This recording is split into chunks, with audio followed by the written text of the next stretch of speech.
Sa ating panahon ngayon, we are confronted with what is often referred to as cancel culture. We all find ourselves immersed in a culture where the act of canceling has become prevalent. Hindi po ba pansinin ninyo? We readily cancel brands, companies, organizations, various media content and outlets. We can cancel our subscriptions, delete posts and comments, disregard personal messages. We also unfollow someone's social media account, unfriend them and even block them or ban them later on. Sadly, the reality nowadays is that this trend extends beyond the digital realm, as we sometimes cancel our relationships with one another. And perhaps most profoundly, that in our desire to reject people, nakakalungkot isipin at makita that we may even find ourselves canceling God in our lives.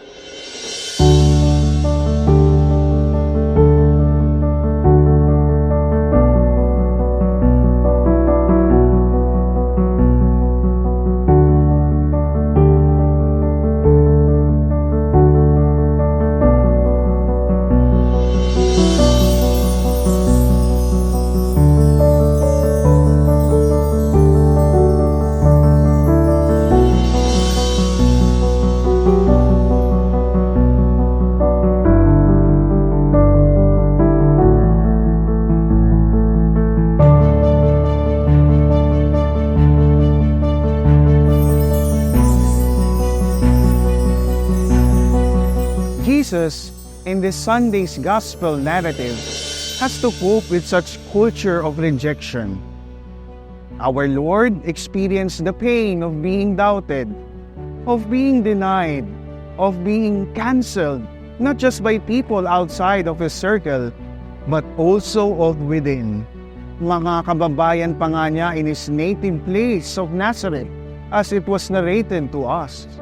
For these people who rejected Jesus, they were convinced that He was just another face in the crowd.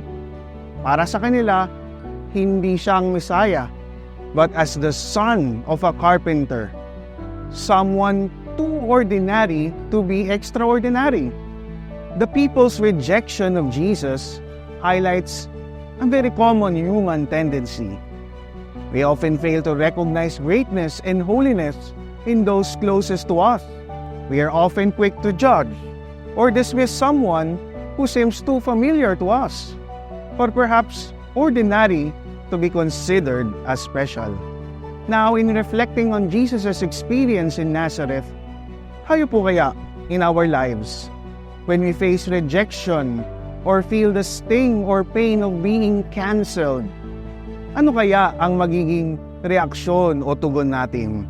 Naturally, it's easy to feel disheartened, to question our worth, and to doubt ourselves whether or not we are doing things correctly or doing what is expected of us to do. You see, despite of this miserable thing that had happened, Jesus did not waver in His mission. Para sa Diyos, malinaw po that this rejection does not end His mission. Instead, anong nangyari? Christ moved on, moved forward, continuing His work and mission elsewhere, undeterred, hindi nagpatinag, ika nga, by the lack of belief and faith from His own community. Inasmuch as we would like to end or not to subscribe with this cancel culture phenomenon, for according to Holy Father Pope Francis, it risks silencing our voices that would eventually end up rejecting all sense of identity, our human dignity and worth. We are also called to examine how we respond to rejections, to hostile opposition and skepticism from people we encounter every single day. With this, we ask ourselves, magnilay po tayo sa pamamagitan ng mga katanungang ito. Do these rejections we experience in life diminish or hinder us in being faithful to our Christian calling, for personal duty, work, or obligations? Do we allow these negative actions to bring about a positive reaction in our lives? How can we actively cultivate resilience, growth, and an attitude of gratitude from this experience? And do we, like Jesus, find the strength to persevere in our mission, to faithfully continue sharing our blessings, talents, and gifts, even when they are not accepted or perhaps immediately appreciated or valued? My dear brothers and sisters, this prevailing cancel culture should not cancel our calling or mission in life.